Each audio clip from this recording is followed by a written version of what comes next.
Hi mga ka-reels, ngayong gabi ay magluluto tayo ng sinaing na tulingan at nakikrave talaga ako, hindi ko alam bakit.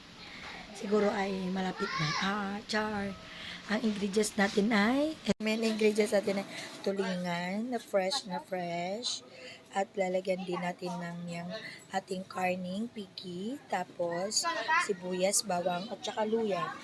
At saka samahan na rin natin ng konting kanyang pampaasim na kamyas. Ayan, importante yan. Tsaka yung gata.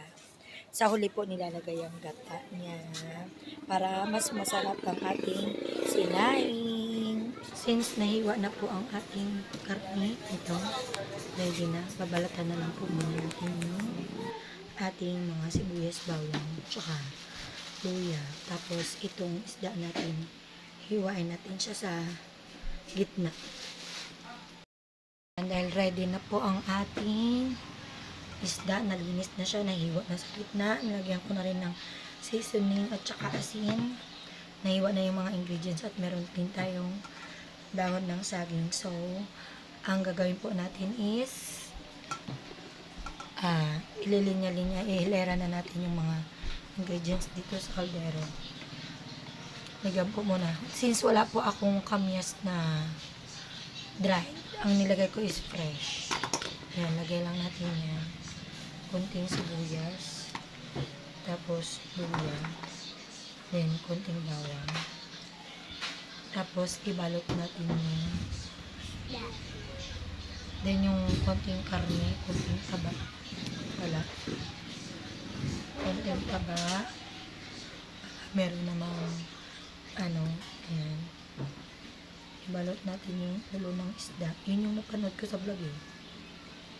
Ililinya lang siya dyan. Tapos continuous lang po yung gagawin. Alternate lang po.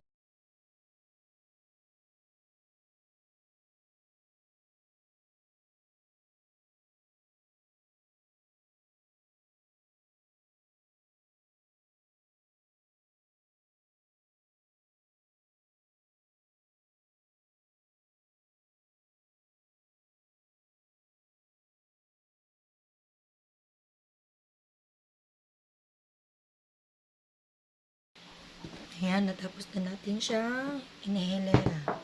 Ngayon, lagyan natin siya ng 4 cups ng water. Ayan. Malapit na maluto. At luto na nga pala, hindi lang malapit. Luto na siya, kaya paiigahan lang natin yung mantika niya. Ang ating sinaing na tulingan. Paigahan lang natin ang konti. Luto na po yan. After how many hours? 3 hours. Na pagpapakulo sa mahina na apoy. Now it's done. Konting-konti na lang na kembot. Matitikman na natin ang ating sinaing na tulingan.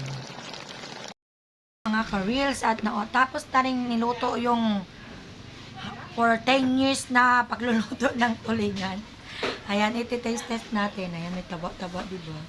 Yung kamyas na fresh. Masarap pala. Wala silang order na diba? Celery at saka leeks. Meron. Yung sinend ko. Ito po, yung kanyang tinik, napakalambot para na ring sardinas. 3 hours ko po siya niluto. 3 hours mahigit. Ayan.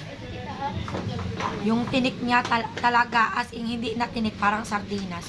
Try nyo rin pong gawin. Taste test natin. First bite. Bye. Ang sarap. Sarap na bahawin ko. Tikman mo. Nakalagay celery at saka leeks. Yun lang po. Thank you for watching. Bye-bye.